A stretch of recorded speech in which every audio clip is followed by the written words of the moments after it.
Next topic reduction formulas. Reduction formula 7 marks question indefinite ఇంటిగ్రేషన్లో 2 7 marks questions అడుగుతారు ఇక్కడ. So first one methods మీద అడుగుతారు, సెకండ్ వన్ రిడక్షన్ ఫార్ములా మీద అడుగుతారు.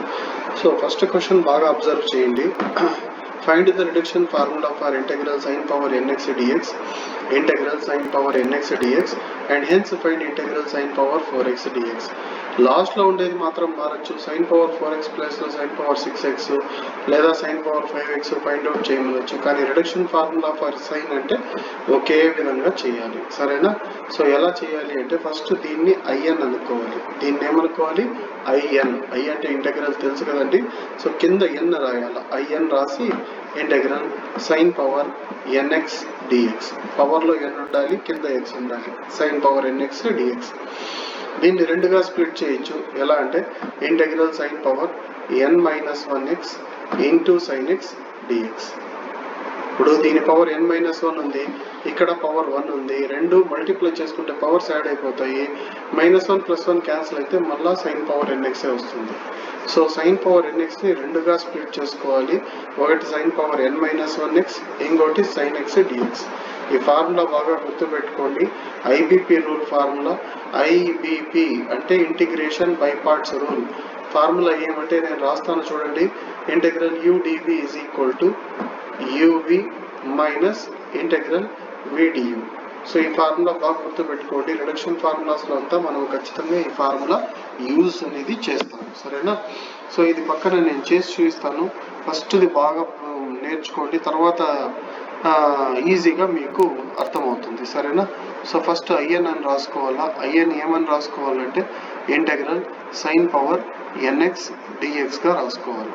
సో సైన్ పవర్ nx ని రెండుగా స్ప్లిట్ చేసుకోవాలా. ఎలా చూడండి. IN is equal to integral sine power n-1x into sine x dx. Integral udv using IBP rule. IBP integration by parts rule ఏం చెప్తోంది? Integral udv is equal to uv minus integral vdu.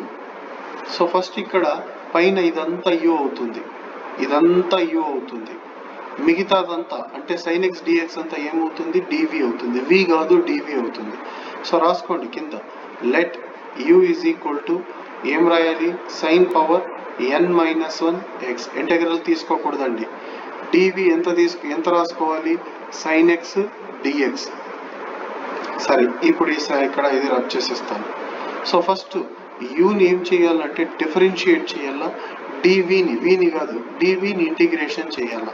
So left hand side differentiation, right hand side integration. First integration చేసేస్తా, చాలా ఈజీగా అయిపోతుంది. చూడండి, integral symbol తీసుకుంటా. Integral dv is equal to integral sine x dx. Integral dx అంటే అందరికీ తెలుసు X అని. ఇంటెగ్రల్ డివి అంటే వి వస్తుంది. ఇంటెగ్రల్ సైన్ ఎక్స్ అంటే formula minus cos x. Integral sine x d x formula ఏమి? Minus cos x. So right hand side అయిపోయింది. చూడండి, ఇప్పుడు డివిని సాల్వ్ చేస్తే మీకు ఏమొచ్చింది? వి వచ్చింది. కానీ ఇప్పుడు మీకేం కావాలి? ఇక్కడ యూని డిఫరెన్షియేట్ చేయాలి with respect to X. Differentiate with respect to X అంటే ఏంటి? d/dx తీసుకోవాలి. సో ఈ మొత్తాన్ని d/dx తో డిఫరెన్షియేట్ చేయాలి. సో బాగా గమనించండి. యూకి d/dx తీసుకుంటే ఏమొస్తుంది? du/dx ఈజ్ ఈక్వల్ టు, ఇక్కడ కూడా d/dx తీసుకుంటాను, d/dx of sign power n-1x. చాలా మంది ఏమంటారంటే d/dx ఆఫ్ సైన్ ఎక్స్ అంటే కాస్ ఎక్స్ కదా, కాబట్టి d/dx of sign power n-1x అంటే కాస్ పవర్ n-1x గా రాయాలి అనుకుంటారు. తప్పది, అలా రాయకూడదు. X power n formula use చేయాలి. ఎక్స్ పవర్ లో ఉంటే X power n formula use చేయాలి. ఎక్స్ పవర్ n ఫార్ములాలో ఏమి? పవర్ లో ఉన్న 1 కింద రాసుకొని పవర్ లో తగ్గించాలి. ఇక్కడ n ప్లేస్ లో ఎంత ఉంది? n-1. సో n-1 కింద రాసుకుంటాను, పవర్ లో ఒకటి తగ్గిస్తాను, అంటే సైన్ పవర్ తగ్గిస్తాను. n-1 లో ఒకటి తగ్గిస్తే n-2x అవుతుంది. అర్థమవుతుందా? n-1 లో ఒకటి తగ్గితే n-2, పెరిగితే n అవుతుంది. కాబట్టి మళ్ళా చైన్ రూల్ ప్రకారం ఇప్పుడు ఇందాక పవర్ ని డిఫరెన్షియేట్ చేసినాం, ఇప్పుడు బేస్ ని. కాబట్టి ఇంటూ ఏం రాసుకోవాలి సార్ అంటే d/dx ఆఫ్, ఈసారి పవర్ రాసుకోకూడదు, కేవలం బేస్ లో ఏముంటే అది సైన్ ఎక్స్ రాసుకోండి. సో ఇదైతే అయిపోయింది, దీని గురించి ఇంకా మీకు టెన్షన్ లేదు, అయిపోయింది. ఇది మాత్రం చేసుకోండి.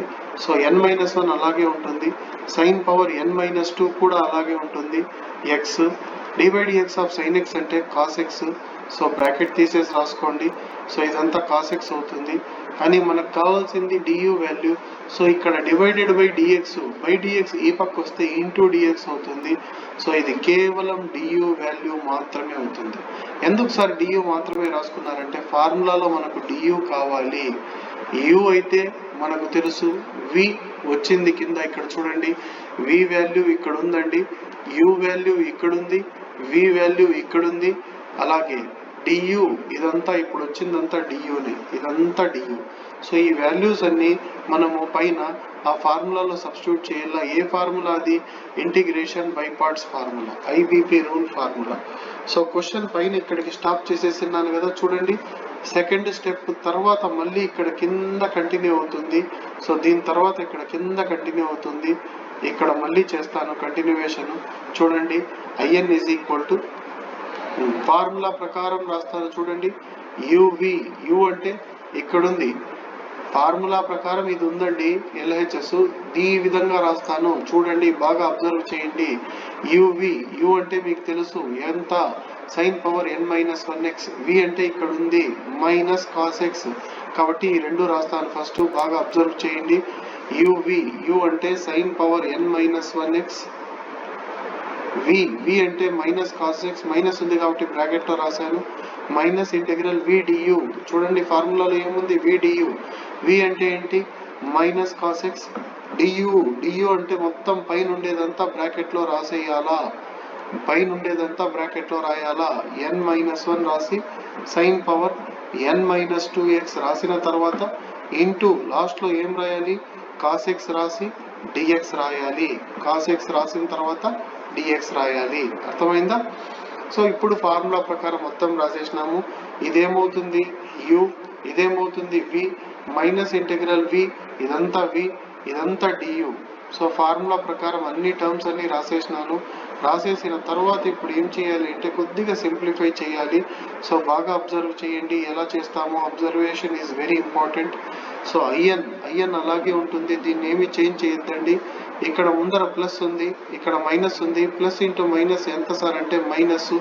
సో నెక్స్ట్ టర్మ్ లో ఇక్కడ ఏమొస్తుందంటే minus sine power n-1x into cos x. So ఇక్కడ ఉన్న మైనస్ ముందుకు వచ్చేసింది అంతే, వేరే విషయం ఏం లేదు. ఇక్కడ చూడండి మైనస్ ఇంటూ మైనస్ ఏమవుతుంది, ప్లస్ అవుతుంది. సో ప్లస్ రాసుకొని n-1 అనేది ఇంటెగ్రల్ బయట రాసుకుంటాను ఎందుకంటే అది కాన్స్టెంట్. సో n-1 బయట రాసేసాను, ఇంటెగ్రల్ రాసి బ్రాకెట్ లోపల సైన్ పవర్ n-2x మాత్రం రాసుకున్నాను. Cos X into cos X, బాగా చూడండి, cos X into cos X అంటే కాస్ స్క్వేర్ ఎక్స్. సో పక్కన కాస్ స్క్వేర్ ఎక్స్ రాసి బ్రాకెట్ క్లోజ్ చేసి డిఎక్స్ రాస్తాను. అవునా, సరిపోయిందా మొత్తం? ఇప్పుడు కాస్ స్క్వేర్ ఎక్స్ ని నెక్స్ట్ స్టెప్ లో 1 మైనస్ సైన్ స్క్వేర్ ఎక్స్ గా రాస్తాను. ఆ ఫార్ములా మీకు అందరికీ తెలిసే ఉంటుంది. ఇది లాస్ట్ వరకు ఈ టర్మ్ మారదు, అలాగే వస్తూ ఉంటుంది. సో నెక్స్ట్ స్టెప్ లో చూడండి, ఐఎన్ పైన ఎలా ఉందో అలాగే రాసేస్తాను, copy paste. Minus sine power n-1x into cos x రాసి ప్లస్ n-1 కూడా అలాగే రాసి ఇంటెగ్రల్ అలాగే రాసి సైన్ పవర్ n-2x కూడా అలాగే రాస్తాను. కానీ కాస్ స్క్వేర్ ఎక్స్ ప్లేస్ లో ఏం రాస్తానంటే 1 మైనస్ సైన్ స్క్వేర్ ఎక్స్ రాస్తాను, whole dx, whole dx. So next గమనించండి, I N is equal to minus sine power n-1x into cos x అలాగే ఉంటుంది, ఇక్కడ ఏమీ మార్పు ఉండదు. n-1 ఇంటెగ్రల్ కూడా అలాగే ఉంటుంది, ఇక్కడ ఏం మారదు. కానీ ఇక్కడ చూడండి, ఈ బయట ఉన్న ఈ సైన్ పవర్ n-2x లోపలికి పోతే ఈ 1ని అలాగే దీన్ని రెండింటిని మల్టిప్లై చేస్తుంది. 1ని మల్టిప్లై చేస్తే అది అలాగే వచ్చేస్తుంది, సైన్ పవర్ n-2x అలాగే రాసుకోవచ్చు. మైనస్ దిస్ ఇంటూ దిస్ అంటే పవర్ లో ఉన్న -2 +2 క్యాన్సిల్ అయిపోయి కేవలం సైన్ పవర్ nx మాత్రమే వస్తుంది, whole dx, whole dx. So integral symbol dx రెండు బయట రాసుకోవాలా. రాసిన తర్వాత ఐఎన్ ఈజ్ ఈక్వల్ టు ఎంత రాయాలి, minus sine power n-1x into cos x అలాగే రాసేసి ప్లస్ n-1 లోపలికి వెళ్ళి రాసుకోవాలి. అండ్ ఇక్కడ లాస్ట్లో డిఎక్స్ కూడా ఉంది, అది కూడా లోపల తీసుకోవాలి. సో n-1 లోపలికి వెళ్తే, బ్రాకెట్ లోపలికి వెళ్తే దీనికి సపరేట్గా రాసుకోవాలి. అలాగే ఇంటెగ్రల్ కూడా లోపలికి వెళ్తే ఇద్దరికి సపరేట్గా రాసుకోవాలి. డిఎక్స్ కూడా ఈ 2 టర్మ్స్కి సపరేట్గా రాసుకుంటాను. చూడండి, n-1 integral sine power n-2x dx minus of n-1 integral sine power nx dx. అర్థమైందా? సో ఇదేమవుతుంది, ఈ వాల్యూ అంతా IN అవుతుంది. ఎందుకంటే స్టార్టింగ్లోనే మనం ఏమనుకున్నాము, IN అంటే మీరు గమనించండి, స్టార్టింగ్లో IN అంటే ఏం రాసుకున్నాము, integral sine power nx dx రాసుకున్నాము. కాబట్టి సో అదంతా IN అయిపోతుంది. ఏది లాస్ట్లో ఉన్న టర్మ్ అంతా ఏమవుతుంది, IN అవుతుంది. మరి ఇదేమవుతుంది అంటే IN-2 అవుతుంది. కాబట్టి రాసుకోండి, మిగతా అంతా సేమ్ టు సేమ్ అట్టే రాసుకోండి. IN అలాగే ఉంటుంది. ఇక్కడ మైనస్ సైన్ పవర్ n-1x కూడా అలాగే ఉంటుంది, ఇంటూ కాస్ x కూడా అలాగే ఉంటుంది, ప్లస్ n-1 ఇంటూ ఈ బ్రాకెట్ అంతా ఇంటెగ్రల్ అంతా ఏమవుతుందంటే IN-2 అవుతుంది. సో ఈ వాల్యూ అంతా IN-2 అయిపోయింది. మైనస్ ఆఫ్ n-1 ఇదంతా ఏమవుతుంది అంటే IN అవుతుంది. సో కాబట్టి IN రాసేస్తాను. లాస్ట్లో ప్లస్ ఇంటిగ్రేషన్ కాన్స్టెంట్ రాసుకోండి, రాకపోయినా ఏం ఇబ్బంది ఏం లేదు. సో ఇక్కడ ఉన్నటువంటి ఈ టర్ము LHSకి తెచ్చుకోవాలా, LHSకి తీసుకొని వచ్చి రాసుకోండి. రాసుకున్న తర్వాత ఏమవుతుంది, ఆల్రెడీ LHSలో IN ఉంది, IN plus n-1 into IN. ఎందుకు ప్లస్ అంటే ఇక్కడ ఆల్రెడీ మైనస్లో ఉంది ఈ టర్ము, ఆ సైడ్కి వెళ్తే ప్లస్ అవుతుంది. మిగతా అంతా సేమ్ టు సేమ్ ఇక్కడే రాసుకోండి. Minus sine power n-1x into cos x plus n-1 IN-2. చూడండి, మిగతా టర్మ్స్ అన్ని, మిగతా ఒక టర్మ్ బయటికి ఆ పక్కకు రాసుకున్నాను, సరిపోయింది. సో ఇక్కడ మీరు బాగా గమనిస్తే లెఫ్ట్ హ్యాండ్ సైడ్లో IN కామన్ ఉంది ఈ 2 టర్మ్స్లో. సో IN కామన్ చేసేస్తే మిగిలేది రాసుకోండి, 1 ప్లస్ n-1 రాసుకోవాలి, మైనస్ సైన్ పవర్ n-1x అలాగే ఉంటుంది, ఇంటూ కాస్ x కూడా అలాగే ఉంటుంది, ప్లస్ n-1 ఇంటూ IN-2. ఇక్కడ +1 -1 అనేటివి రెండు క్యాన్సిల్ అయిపోతాయి, మిగిలేది n మాత్రమే మిగులుతుంది. సో దీన్ని ఎలా రాసుకోవచ్చు అంటే n ఇంటూ IN గా రాసుకోవచ్చు. Minus sine power n-1x into cos x plus n-1 IN-2. ఫైనల్గా మనకు కావాల్సింది IN వాల్యూ కాబట్టి సో n ఆ సైడ్కి పంపిద్దాము.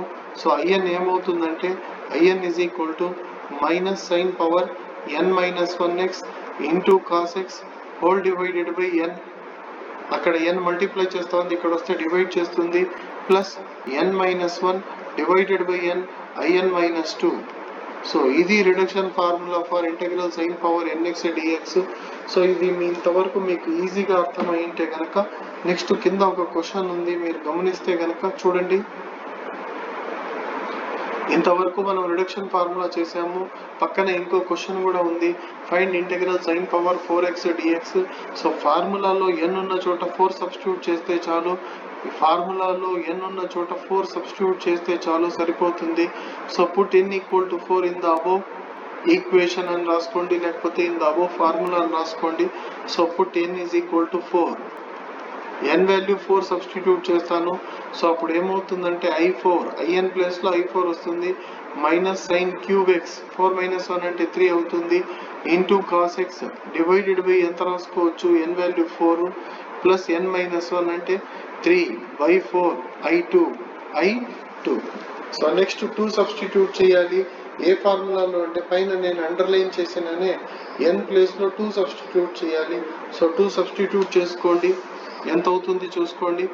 I2 is equal to minus sine power n-1x, n అంటే 2 కాబట్టి 2 - 1 అంటే 1 వస్తుంది, రాసుకోవాల్సిన అవసరం లేదు, into cos x divided by n.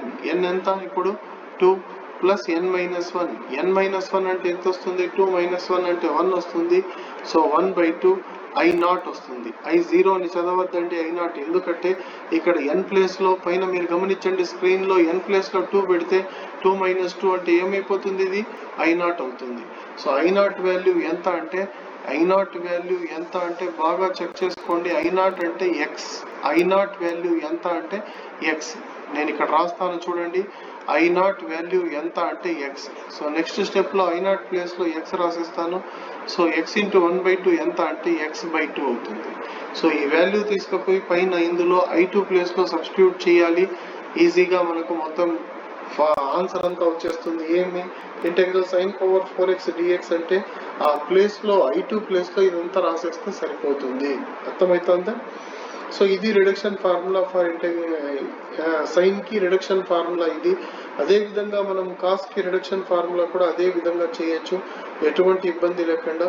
So next video section లో మీకు కాస్ యొక్క రిడక్షన్ ఫార్ములా నేనే చేసి చూపిస్తాను. ఓకే.